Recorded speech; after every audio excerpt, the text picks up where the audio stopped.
আল্লাহ বড় না ছোট? এমন বড় যার কোনো সীমানা আছে না, কত বড়। তো আমার আপনার উচিত আল্লাহ আমার বড়, তো তার আওয়াজটাও দিতে হবে বড়। এজন্য দেখবেন আজানের মধ্যে কিন্তু আল্লাহু আকবার আল্লাহু আকবার বলা যায়, আল্লাহু আকবার, আল্লাহ বড়। নামাজের মধ্যে জোহরের নামাজে সূরা কিরাত আস্তে পড়ি, এটা আল্লাহু আকবার আস্তে বলা জায়েজ নাই। ইমাম সাহেব বলে আল্লাহু আকবার। সব জায়গায় আওয়াজ হয় আল্লাহু আকবার বড়, মাহফিলে আওয়াজ ছোট হবে কেন? আল্লাহর সাথে কারো কোনো দুশমনী আছে? কিন্তু মানুষ হলো নিমুখারা। ইন্নাল ইনসানা লিরাব্বিহি লাকানুদ। আল্লাহ বলেন নিশ্চয় মানুষ বড়ই অকৃতজ্ঞ।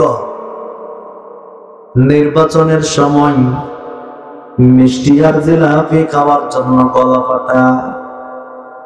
অমুক ভাইয়ের চরিত্র ফুলের মতো পবিত্র, নামাজ পড়ে না তত তার চরিত্র হলো ফুলের মতো পবিত্র। এমন নাফাক মানুষের নাম, বড় বড় জবান খুলে খুলে মাইক লয়ে কয় অমুক ভাইয়ের চরিত্র ফুলের মতো পবিত্র, বিনিময়ে কি খাবে? মুড়ি চানাচুর আর জিলাপি। মুড়ি আর চানাচুর জিলাপি খাওয়ার জন্য তোমার নামার বিরুদ্ধে গলা ফাটাও। আল্লাহ বলেন এ বান্দা, যেই জবান দিয়া তোমার নেতার নামে জিকির করো, সেই জবানটা কিন্তু আমি আল্লাহ দান করছি। আমি আল্লাহ চাইলে মুহূর্তের মধ্যে তোর কণ্ঠের আওয়াজ বন্ধ করে দিতে পারি, সেকেন্ড সময় লাগবে না। তুমি যখন নেতারে বড় করে ডাক দাও, আমি আল্লাহ কান পাইতে রাখি, আমি আল্লাহকে একবার বড় করে ডাক দাও কিনা? তাহলে সবাই জবান করে আল্লাহকে বড় করে ডাক দেন, নারে তাকবীর।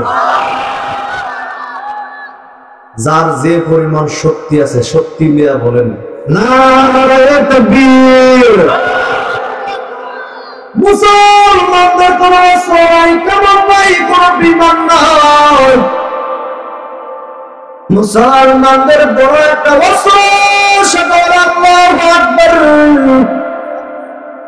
আল্লাহু আকবার বললে যত নাস্তিক মুরতাদ এই জমিনে আছে সকলের পাতলা পায়খানা শুরু হয়ে যায়।